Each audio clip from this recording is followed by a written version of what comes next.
Você que nos assiste, sejam bem-vindos à casa de papai, casa do Abba, em nome de Jesus. Deus abençoe e não fique só na internet não, viu? Venha para cá também. Abra sua Bíblia, Mateus, Evangelho 15, 21. Amém? Todo mundo achou? Amém? Que diz assim: E partindo Jesus dali, foi para as partes de Tiro e de Sidom. Eis que uma mulher cananeia, que saíra daquelas cercanias, clamou dizendo: Senhor, filho de Davi, tem misericórdia de mim, que minha filha está miseravelmente endemoniada. Mas ele não lhe respondeu palavra. E os seus discípulos, chegando ao pé dele, rogaram-lhe, dizendo: Despede-a, que vem gritando atrás de nós. E ele respondeu e disse: Eu não fui enviado senão as ovelhas perdidas da casa de Israel. Então chegou ela e o adorou, dizendo: Senhor, socorre-me. E ele, porém, respondendo, disse: Não é bom pegar o pão dos filhos e deitá-lo aos cachorrinhos. Gente, se Jesus fala uma coisa dessa nos dias de hoje, ia pegar mal, né? Pastor da igreja chama a mulher de cachorro. Olha. Mas a gente já vai entender. Versículo 27. E ela disse: Sim, Senhor. Mas também os cachorrinhos comem das migalhas que caem da mesa de seus senhores. Então respondeu Jesus e disse-lhe: Ó mulher, grande é a tua fé. Seja isso feito para contigo, como tu desejas. E desde aquela hora sua filha ficou sã ou curada. Até aí. Senhor, nós consagramos a Ti a Tua palavra, este tempo tão precioso na Tua presença. Consagramos a Ti, Senhor, este tempo. Em nome de Jesus, que todo valente seja amarrado no abismo. Todo e qualquer tipo de movimentação que não é do Espírito Santo seja anulada, lançada no abismo. Usa-me conforme a Teu querer e a Tua misericórdia e a Tua graça. Fala conosco, Senhor, segundo as Tuas palavras e aquilo que o Senhor deseja e entende como necessidade para a Tua igreja. E usa-me nesta hora. Fala conosco, exorta, cura, transforma, e a Ti daremos honra, glória e louvor. Amém e amém. Amém. Pode se assentar.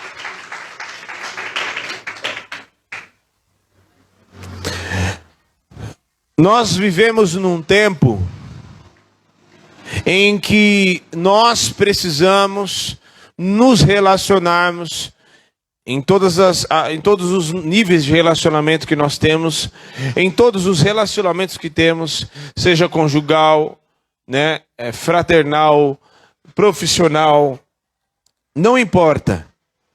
Em todos os relacionamentos, em todos os lugares, nós precisamos entender que nós precisamos ser humildes para termos acesso àquilo que dos céus o Senhor quer nos dar.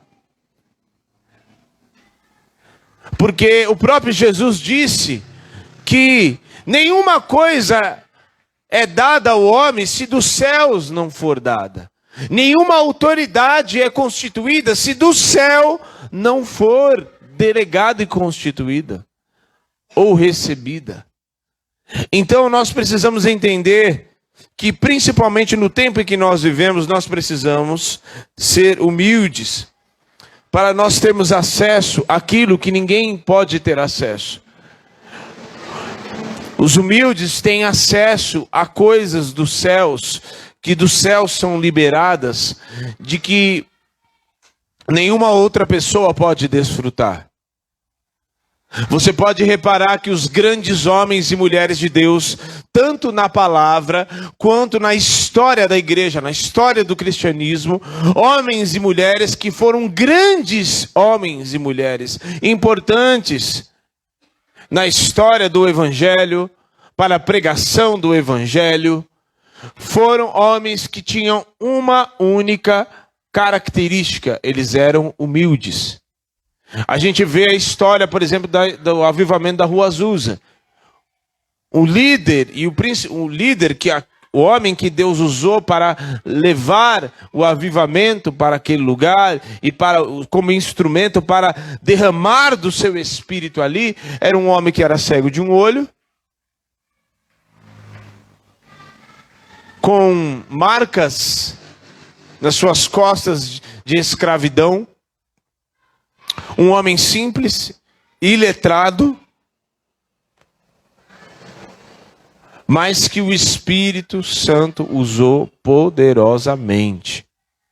E não associando a humildade a uma pessoa desprovida talvez de cultura. Não tem nada a ver com isso. Porque humildade não tem nada a ver com uma aparência. E nem o fato da pessoa falar errado. Ou uma pessoa simples. Porque existem pobres, por exemplo, pessoas pobres que são soberbas. Eu já vi.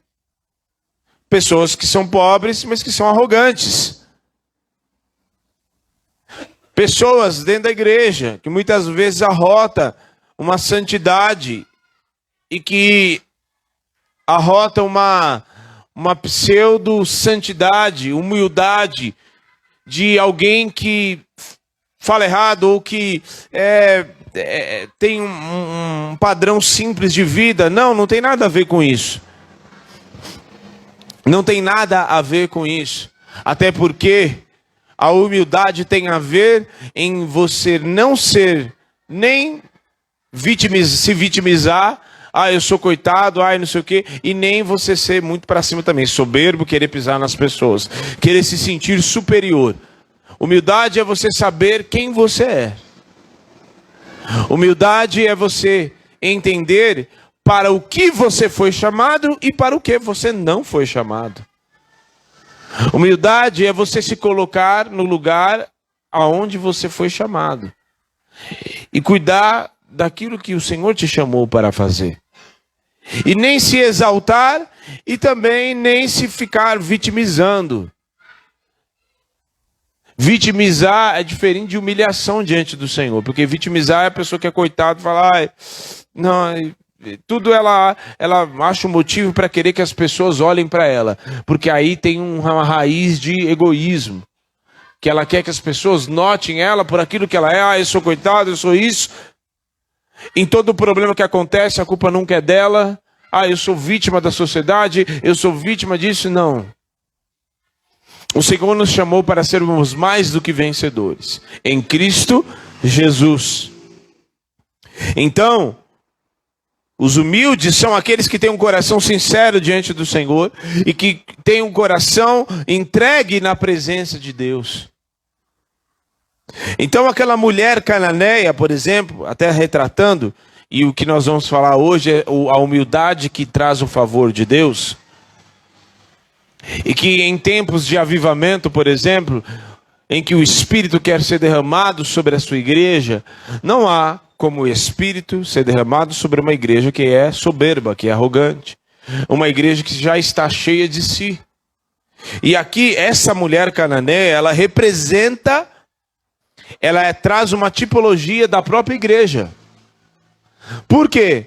Porque ela era uma mulher cananeia, ou seja, de fora de Israel, né?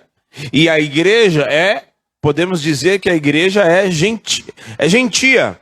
É uma igreja que não foi basicamente fundada, né? Não é uma igreja, em sua grande maioria, uma igreja que pode-se dizer que é de Israel. A grande maioria da igreja é gentil. Nós temos igreja espalhada pelos 4 cantos da terra. Porque o próprio Jesus disse, há ainda mais outras ovelhas que não são desse aprisco. Também me convém buscá-las, também me convém apacentá-las. E aquela mulher, e a figura da mulher também representa nas escrituras, na Bíblia, representa a igreja. Reconhecendo, né? Aquela mulher reconhecendo de cara que ela precisava de Jesus. Ela reconhecendo e adorando a Jesus e buscando o único que podia. E aquele povo, ela era cananeia, de Tiro e de Sidom, era um povo idólatra. Mas talvez diante de todas aqueles deuses e de toda aquela idolatria, de tudo aquilo que ela talvez fosse ensinada durante toda a sua vida, nenhuma daquelas coisas, nenhuma das crenças e nenhuma daquilo que ela se agarrava como fé, como crença, pôde ajudar ela no momento que ela mais precisou. Por isso ela vai atrás de quem? De Jesus.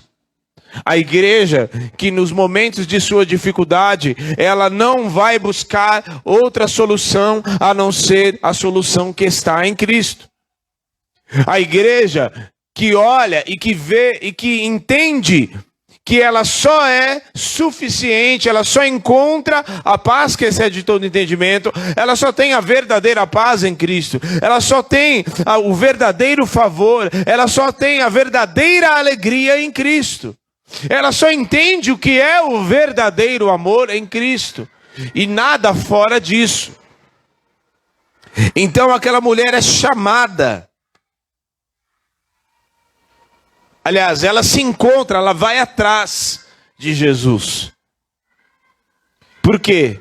Porque ela entendia que somente nele ela poderia encontrar a solução, a cura e a libertação para sua filha. Não foi Jesus que foi atrás dela. Foi ela que foi atrás de Jesus. E como representação da igreja, uma igreja que não fica esperando as coisas acontecerem. É uma igreja que está constantemente aos pés de Jesus. É uma igreja que está constantemente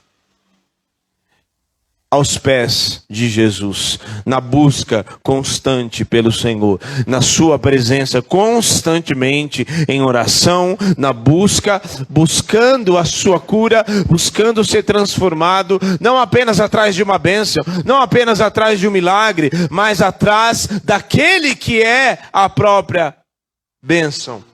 Porque desde o tempo que eu me converti, as pessoas procuram uma bênção. Elas querem ser abençoadas. E todos nós queremos. Mas a maior bênção, e que muitas pessoas não percebem, e eu vejo isso numa simples roda de conversa. Que a gente conversa assim, a gente vê, fala, Jesus é. Jesus virou mais uma coisa legal. Virou mais uma sensação do momento. Passou a sensação, passou aquela euforia, aí já colocado de escanteio. A maior bênção que eu e você podemos ter é Jesus. Porque Ele é a fonte de tudo aquilo que nós precisamos. Ele é a fonte de toda alegria. Ele é a fonte de toda formosura. Ele é a fonte de toda paz. Ele é a fonte de tudo aquilo, de todo suprimento que eu e você precisamos. Então, como igreja, nós precisamos ser humildes e reconhecer muitas vezes a minha insuficiência. A minha insuficiência em mim mesmo. A minha insuficiência, sabe por quê? Porque nós vivemos num tempo em que, a era da informação, em que as pessoas querem resolver as suas coisas. E elas correm de um lado para o outro, e elas querem resolver, e vai trabalhar, e acorda de manhã, e vem para a igreja e tal, e cuida dos filhos, e tem coisa, e conta para pagar, e não sei o quê. E as demandas do dia a dia. Só que, por mais que você seja uma pessoa, tem pessoas que são, né? Pastora, ela põe lá a ministração para tocar, né, para rolar lá. E aí ela tá ouvindo a ministração. Só que ela tá ouvindo a ministração e ao mesmo tempo ela está cuidando da roupa. Mas ao mesmo tempo ela está falando comigo. Mas ao mesmo tempo ela está olhando de antena ligada para o que está acontecendo lá fora, se o vizinho, se alguém tem alguma coisa relacionada a nós. E de olho também se o pedido, se a encomenda que foi feita não está chegando. E de olho no contexto do mundo espiritual. Por mais que isso é uma dádiva de mulheres, né? O Tiago até olhou para a mãe assim, é a mãe, que tá falando da mãe. Ele tá falando da minha mãe. É a minha mãe, olha. Por mais que você seja, se você seja assim, nós somos insuficientes em nós mesmos. Nós somos insuficientes para salvar nós mesmos. Nós somos insuficientes para até mesmo nos santificar e nos libertar do pecado. Se não é o Espírito Santo dentro de nós, a pior erro que as pessoas cometem é tentar lutar com a força do seu próprio braço, enfrentar lutas ou vencer o pecado, ou não cair nas tentações. Esse é o pior erro. O Espírito, qual é o nome dele? É Espírito Santo. Ele mora dentro de nós para aqueles que aceitaram e confessaram a Cristo como Senhor. Então, qual é a razão? Por que você acha que existe uma razão dele morar dentro de nós? Para nos ajudar nas lutas diárias. Porque o próprio Senhor reconhece e sabe das nossas fraquezas e da nossa insuficiência. Só que muitas vezes, muitos de nós não reconhecemos essa insuficiência. E às vezes a gente quer resolver, e quer lutar, e quer fazer, e já recebemos a direção do Senhor, mas ainda assim insistimos em fazer, e não reconhecemos, e não dobramos os nossos joelhos para reconhecer que nós dependemos dEle. Então, uma igreja que não depende de Jesus não é igreja. A igreja precisa ser dependente de Jesus. A igreja precisa ser conduzida pelo Espírito Santo. Um culto onde o Espírito Santo não está, não é culto. Uma pregação, um louvor, uma adoração onde Cristo não é glorificado, não é adoração para Cristo. Não é louvor, não é pregação para Deus. Pode ser qualquer outra coisa. É nisso que nós precisamos entender. Você vai trabalhar? Ah, pastor, mas eu não prego, eu não... Não, negativo. Você vai trabalhar? Você vai trabalhar? Quem aqui trabalha? Ótimo. Você trabalha? Sim. Você trabalha? No teu trabalho você está glorificando a Deus. Quem aqui lava a louça? Cuida da casa? Ótimo. Fazei, quer comais, quer bebais, fazei tudo para a glória de? Para a glória de? Então, Ele precisa ser o centro e nós precisamos entender que, Senhor, eu não sei, não consigo. Vai chegar o momento da minha vida e da sua vida, por mais top, por mais cheio do Espírito que você esteja, eu e você estejamos, por mais, agora eu estou na pegada, eu estou voando. Vai chegar o momento que você vai falar assim, me ajuda. Vai chegar o momento que você vai precisar falar assim, me ajuda em oração, porque eu não... Jesus chegou no Getsemane e chamou 3 bocas fedidas para orar com ele, que dormiu no ponto. Pedro, Tiago e João. Chamou 3 que dormiu. E os outros 9 então? Se aqueles 3 que ele chamou, que eram mais ponta firme, dormiu, e os outros então? E aí ainda falou assim, ei, homens de pouca fé, vocês estão dormindo? E os outros, se aqueles eram de pouca fé, os que ficaram, os 9 ficaram mais distante, nem se fala. Jesus chamou: me ajude em oração, porque eu estou em profunda agonia até a morte. Jesus diz isso. E aí a gente muitas vezes quer viver a nossa vida como se Deus... Acho que a pior forma de ateísmo não é você... não, eu creio... Porque tem muita gente que fala que crê em Deus. Se você passar na rua e perguntar aqui para umas 10 pessoas, você crê em Deus? A maioria das 10, provavelmente as 10, de 10, no máximo uma vai falar que, não, eu creio em outra coisa. Ainda alguém que professa uma outra crença, uma outra fé, vai falar que crê em Deus. Só que o problema não é só... Porque assim, a gente crê, mas muitas vezes a gente vive a nossa vida, vai trabalhar, faz as coisas, vive a nossa casa, vive o nosso casamento, quem é casado, vive na nossa família, cria os nossos filhos, educa e tudo, como se Deus, não incluindo Deus nisso. Não incluindo o Senhor nas nossas escolhas e nas nossas decisões. Sabe o que é isso? Arrogância, soberba. Porque às vezes a gente acha que a nossa escolha é muito boa, melhor até do que a de Deus. E aí, a igreja precisa ser humilde. Sabe o que a palavra humildade significa? A origem da palavra humildade significa humus. O que significa? Terra. Que tem a referência com o homem. Significa que aquele que reconhece a sua origem, sabe de onde veio e sabe quem o tirou da condição que ele estava.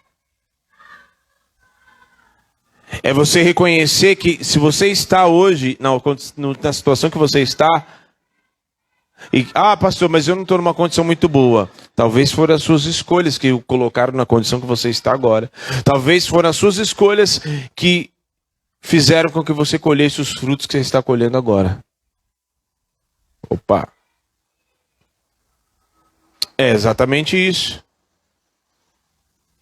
Mas se você levantou hoje, você tem um trabalho, você dormiu numa cama, você comeu, você se alimentou, você veio até aqui à igreja, foi porque o Senhor te conduziu, foi porque o Senhor te deu um alimento, foi porque o Senhor te levantou, foi porque o Senhor te sustentou. E tem mais, se você está respirando agora, e você tem um fôlego de vida no teu interior agora, a vida, o sopro de vida, que o Espírito soprou dentro de você, significa que a tua história ainda não acabou, e que o Senhor ainda tem obra para realizar em você e através de você.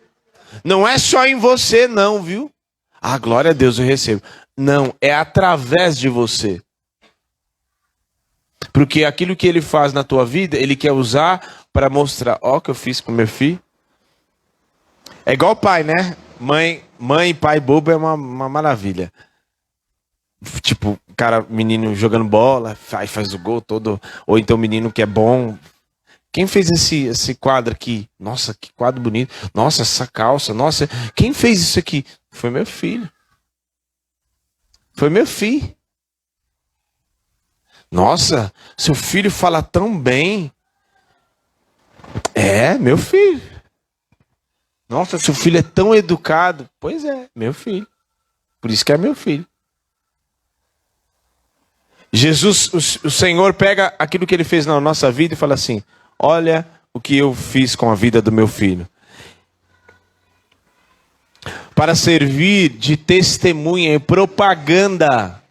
Porque a maior propaganda, né?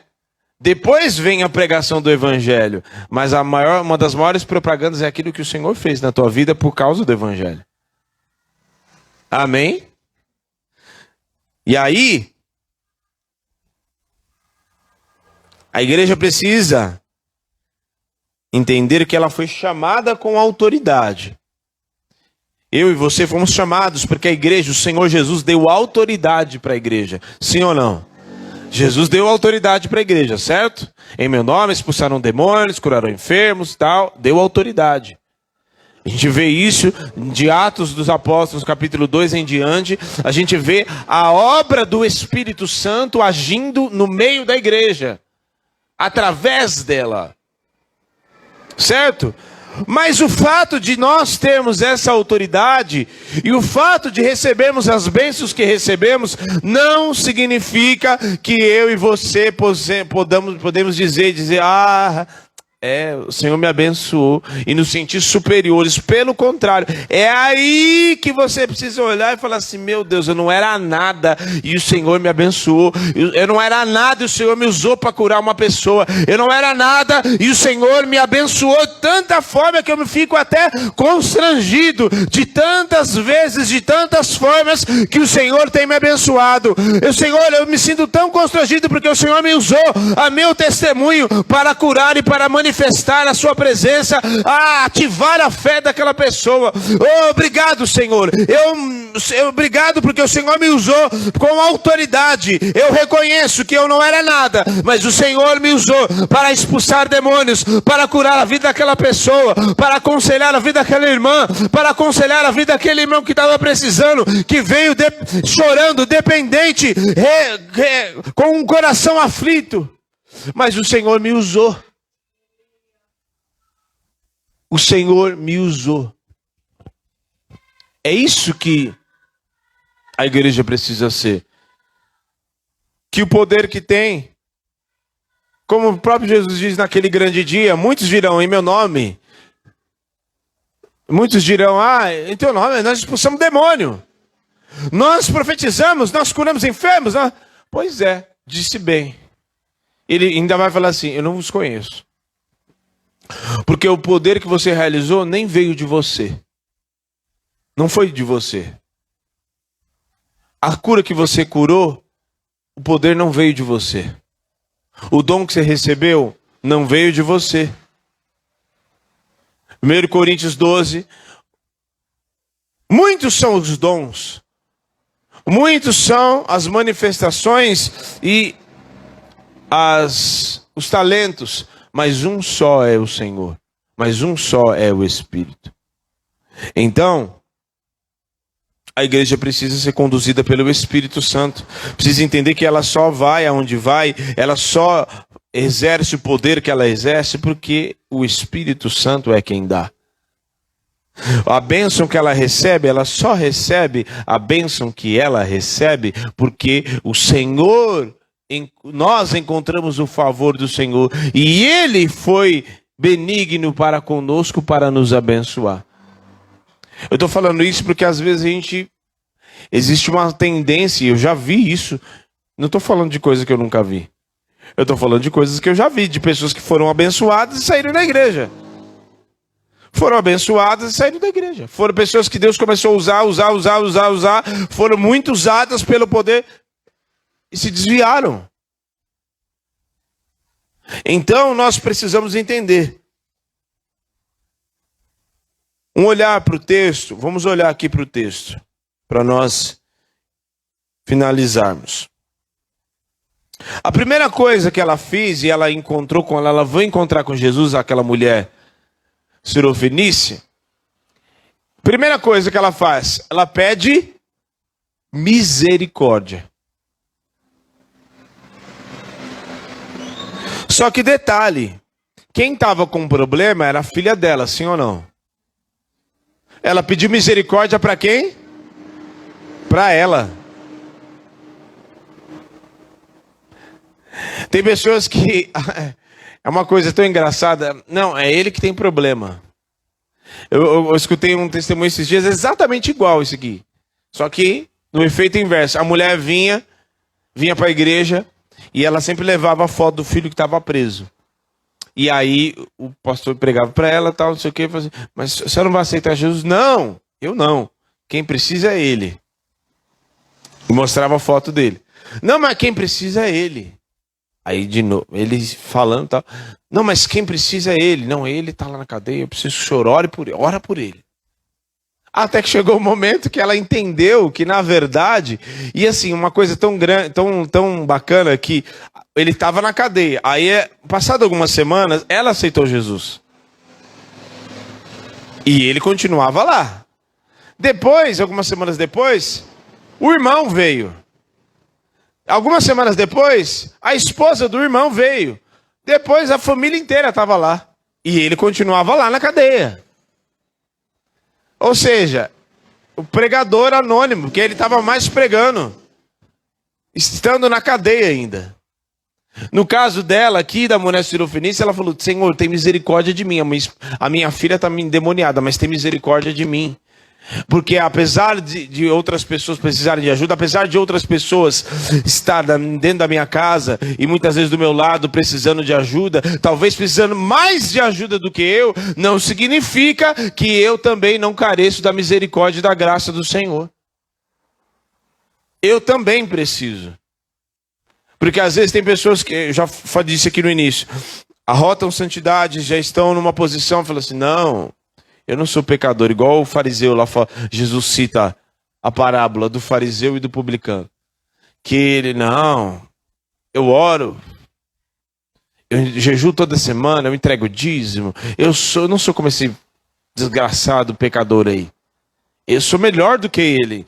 Traduzindo, ele estava querendo dizer: eu sou melhor do que ele.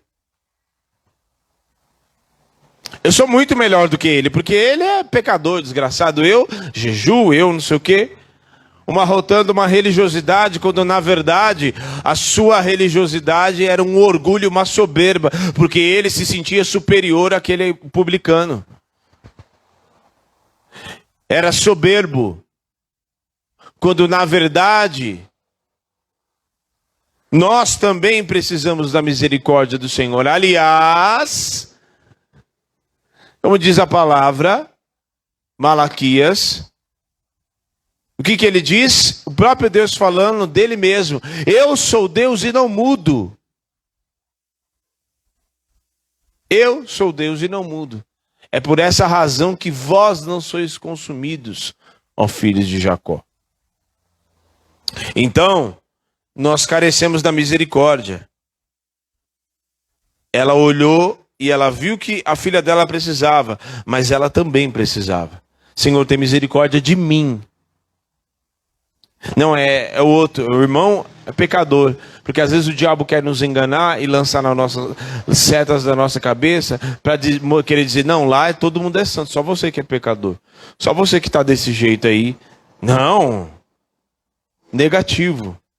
Todos nós estamos no trabalhar do Espírito Santo constantemente. E todos nós, talvez outros já estejam numa caminhada e num outro nível espiritual, mas não significa que nenhum de nós precisamos... Acabou, não precisa, obra acabada, negativo. Eu prossigo, não...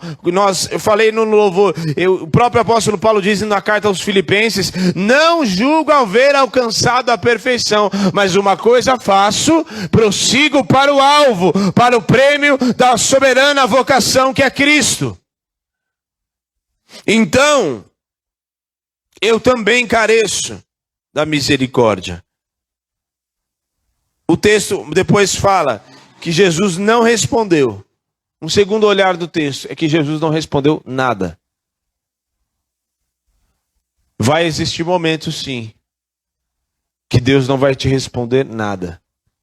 E que vai haver um silêncio para provar o meu coração e o teu coração. Não vai responder nem com sinal de fumaça, nem com profeta te parando na rua, nem com pregação, com nada.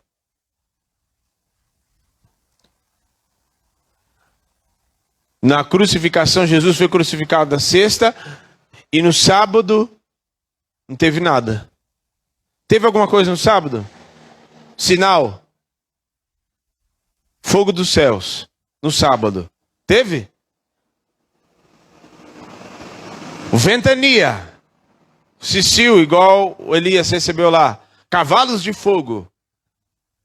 Profetas vindo dos 4 cantos da terra para ver. Teve? Nada. Silêncio. Sabe o que é o silêncio de Deus? Muitas vezes é aquilo que muitas vezes o Senhor não nos responde, é para provar muitas vezes o nosso coração. É para que você e eu continuemos naquilo que ele falou antes. Porque antes disso, Jesus já havia falado para eles permanecerem lá.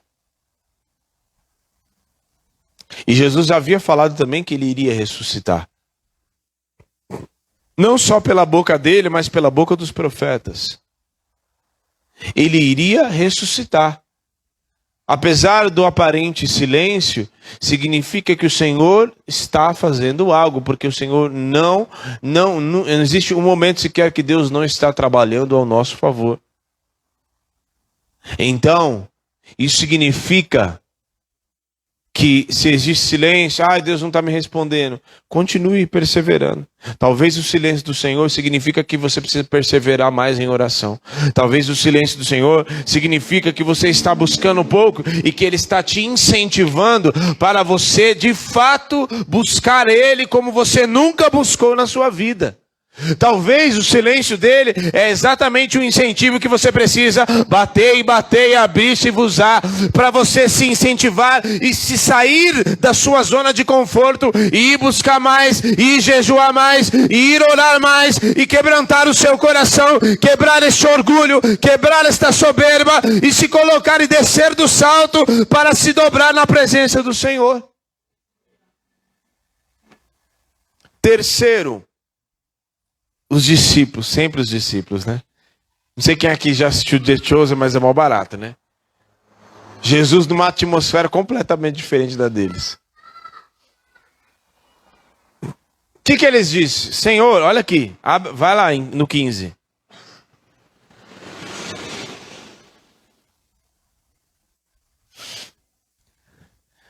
(15, 23).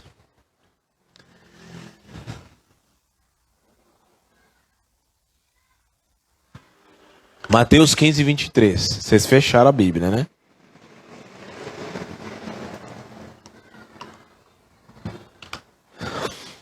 (15, 23). Mas ele não lhe respondeu palavra, e seus discípulos, chegando ao pé dele, rogaram-lhe, dizendo: despede-a, e vem gritando aí atrás da gente, poxa, está incomodando.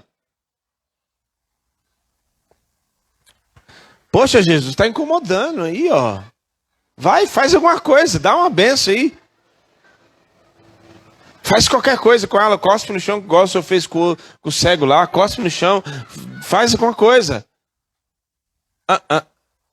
O que Jesus disse para Maria em João 2? Pastor, não sei, mas lê a Bíblia. O que ele disse para ela? Mulher, que tenho eu contigo? Ainda não é chegada a minha hora. Entenda uma coisa, a igreja não precisa apressar Jesus. Senhor, é que assim, eu preciso da bênção agora. Eu preciso. O senhor não está entendendo. O senhor não está entendendo. O senhor não está entendendo. Se o senhor não vir agora, eu vou morrer. Eu vou ficar... Você acha que o Senhor não sabe o que Ele bem tem que fazer? Você acha que Ele precisa de alguém apressando de fato Ele? Não, vamos, porque eu vou ter que subir aí e ensinar o Senhor agora. Quanta soberba, quanto orgulho em nossas decisões, em nossas atitudes, em nossas escolhas. O 4. O que ela fez? Ela adorou. Uma igreja que não adora a Deus, uma igreja que não adora, que não escolheu a adoração como seu estilo de vida. Novamente, adoração não é só música. Música é uma das formas de se adorar.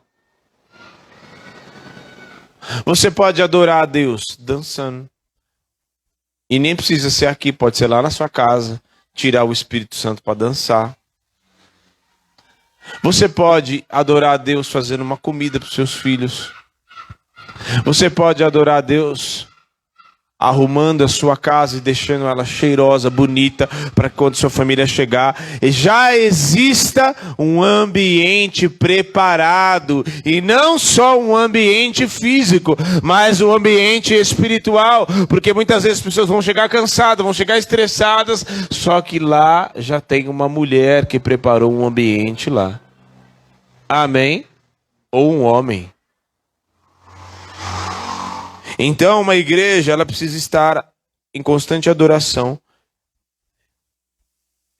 aos pés de Jesus, como Maria sempre ficava. Existem dois contextos, né? Marta e Maria. A Marta, ela vivia, não, estou comendo.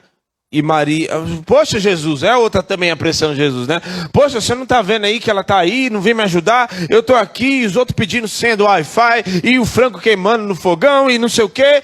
E o senhor não ajuda? O senhor não fala nada que ela está aí?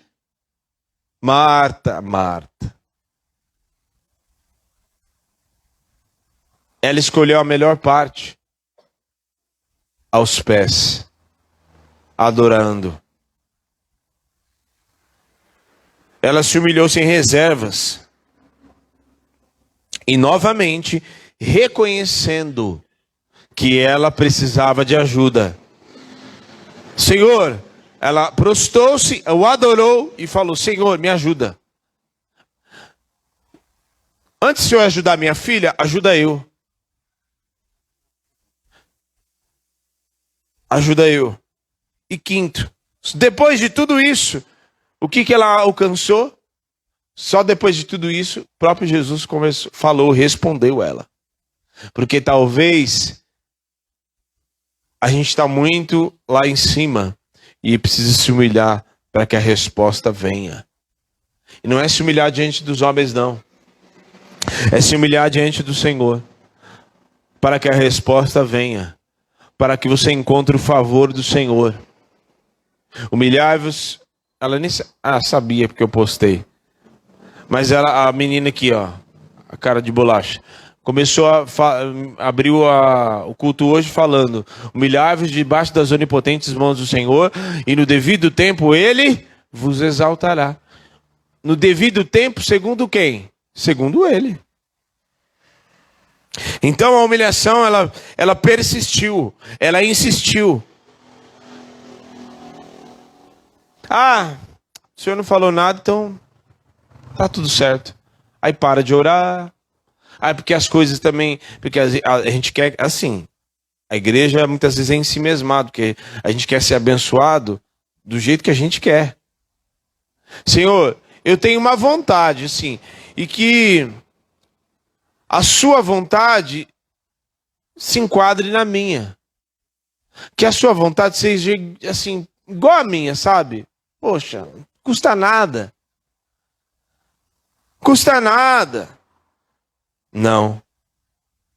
Ela insistiu. Jesus, filho de Davi, tem misericórdia de mim. Ele não deu palavra, ela continuou insistindo, batendo. Batei, batei e abrir-se-vos-á. E aí ela encontrou o favor dele. Ela encontrou o favor. A igreja precisa encontrar o favor, mas não é entregando, fazendo coisas, porque você muitas vezes pode fazer muitas outras coisas. Pode fazer coisas terrenas, materiais, lavar o chão, pregar, fazer, tocar e tudo.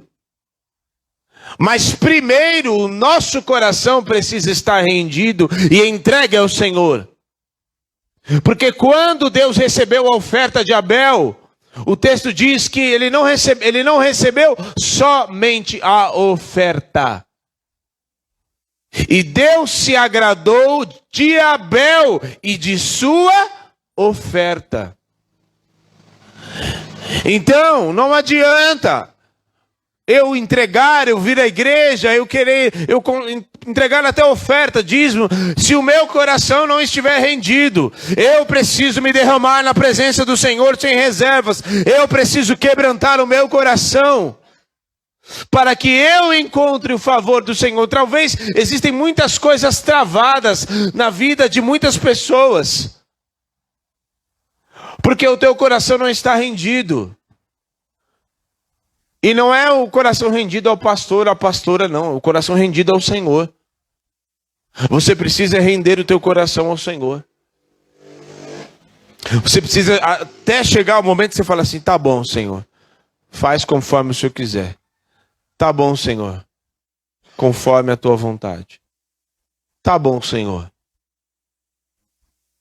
Se possível, todavia, seja feita a tua vontade. Se coloca de pé.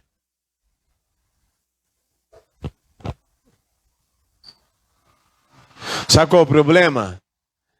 É que ela insistiu e insistiu e insistiu até Jesus falar com ela. E aí Jesus falou literalmente, falou assim, não é certo pegar o pão da mesa e dar para os cachorros. É, Senhor, não tem problema não. Mas os cachorrinhos comem das migalhas, caem. É mais ou menos ela falando assim, eu sou cachorro mesmo, mas me dá aí minha bênção. Eu sei que eu não sou de Israel. Eu sei que eu não merecia, mas me abençoa. Porque ainda que for uma migalha, a migalha vai me abençoar. Aquilo que o Senhor tiver para mim vai me abençoar. Ela se humilhou diante da presença de Jesus. Até os cachorrinhos comem das migalhas. Ô mulher, grande é a tua fé. Sabe qual é o problema? É porque a gente vem em busca na igreja e busca tal. Ah, não recebi conforme eu queria, não é? Então a gente dá um jeitinho e vai procurar no mundo.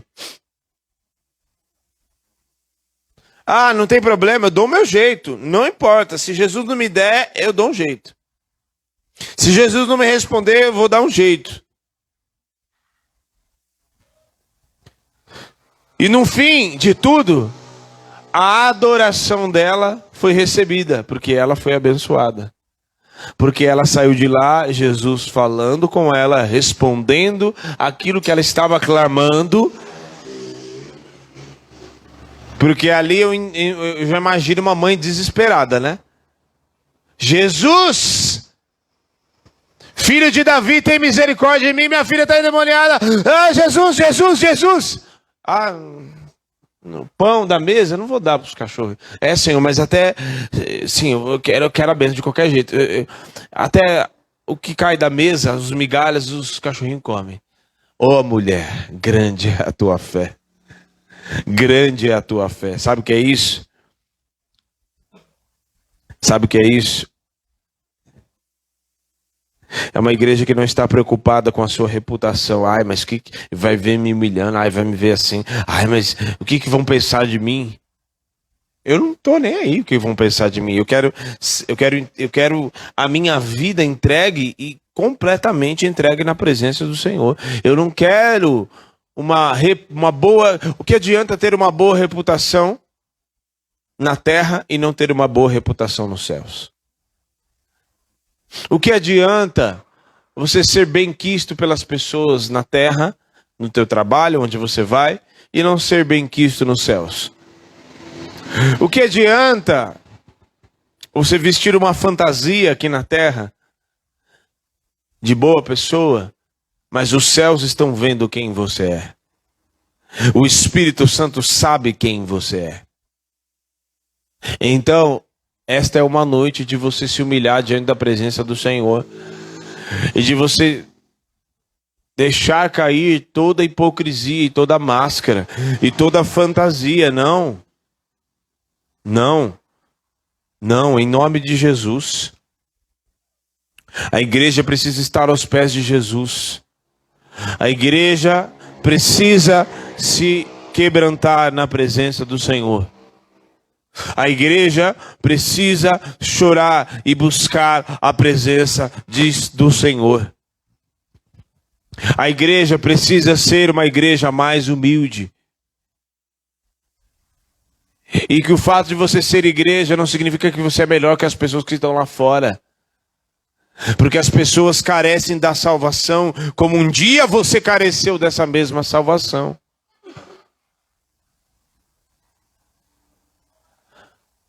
Então, em nome de Jesus, o Espírito Santo de Deus está em você. E o texto diz na carta aos Filipenses 2:5 que ele se esvaziou da sua glória. E se ele se esvaziou da sua glória para alcançar a mim e a você, se ele se esvaziou da sua glória e foi obediente até a morte, morte de cruz, para alcançar a minha vida, para alcançar a tua vida, e significa que eu devo seguir este mesmo exemplo, para que eu possa me humilhar e buscar a presença dele, para que no devido tempo ele exalte, para que no devido tempo ele te levante, para que no devido tempo ele te coloque assentado no meio de lugares onde ele vai colocar eu e você, para transformar, para agir, para que o Espírito Santo possa transformar. Então, também da mesma forma o Espírito Santo saiu da sua glória celestial para habitar aonde? Para habitar dentro do vaso de barro, que somos eu e você. Tem um vaso de barro que somos eu e você. E o próprio apóstolo Paulo diz que são vasos de barro para que ninguém se glorie em si mesmo. Então, o vaso é de barro mesmo. O vaso é da coisa mais simples, mais qualquer que você pode achar no meio do chão. Mais desprezível, para que a glória do Senhor encha este vaso de barro, e enquanto a glória do Senhor estiver dentro deste vaso de barro, significa que o Senhor é com você, significa que o Senhor é comigo, é com a igreja. Enquanto a igreja estiver no lugar onde ela deve estar, aos pés do Senhor, a glória do Senhor vai encher o vaso de barro, em nome de Jesus. Feche os teus olhos. Oh, em nome de Jesus. Humilháveis debaixo das onipotentes mãos do Senhor, e no devido tempo ele vos exaltará. Ele vos exaltará. Mas é ele que exalta, não é eu mesmo. A igreja precisa entender que enquanto ela estiver no lugar, nem muito, nem acima e nem abaixo, mas no lugar onde ela deve estar posicionada, significa não seguindo, tomando as suas decisões segundo suas próprias opiniões, segundo os conceitos do mundo. Pelo contrário, as suas decisões estarão direcionadas pelo Espírito Santo, e ainda que a sua própria vontade aflore e queira seguir e queira fazer, antes essa igreja, o vaso de barro, vai escolher e vai decidir pela decisão, pela vontade que vem do Espírito Santo de Deus. Em nome de Jesus, eu queria que você se pudesse ajoelhar na presença do Senhor. Em nome de Jesus. Ficar aqui desse lado. Em nome de Jesus, que você erguesse um clamor. E você, eu sei, tem pessoas aqui que você fez escolhas e que você ouviu a voz do Senhor, mas você decidiu pela tua escolha. Você decidiu e você está colhendo consequências até hoje. E você que tomou decisões também, baseadas naquilo que você queria, mas hoje o Senhor está aqui. E hoje o Senhor toca o teu interior para você se mover e passar a se mover no Espírito. E você passar a decidir a tua vida somente pelo Espírito. Em nome de Jesus. Decisões que você tomou até mesmo de pessoas que você se relacionou, em nome de Jesus. Oh, que você feriu aquilo que o Espírito tinha para você, em nome de Jesus. Hoje o Espírito Santo te toca para você se humilhar diante da presença dele, e nós passamos a sermos uma igreja que é soprada pelo Espírito, que ela não faz aquilo que é a sua própria vontade. Oh, mas a vontade do Senhor é boa, perfeita e agradável, e é nela que eu quero estar. Aleluia! Em nome de Jesus, você não vai usar aquilo que Deus fez na tua vida para querer dizer e para mostrar para as pessoas que você é bom, que você é isso, que você é aquilo. Pelo contrário, oh, você vai olhar e vai dizer: Senhor, quem sou eu? Oh, obrigado, porque eu não era nada, mas o Senhor me abençoou. Eu não era nada, mas o Senhor me transformou. Eu não era nada, mas o Senhor me usou para curar, para transformar, para ensinar, para realizar curas e milagres do teu nome. Quem era eu, Senhor? Mas o Senhor me transformou e me tirou das trevas para a sua maravilhosa luz. Oh, aleluia! Aleluia, Jesus. Se coloque de pé. Em nome de Jesus.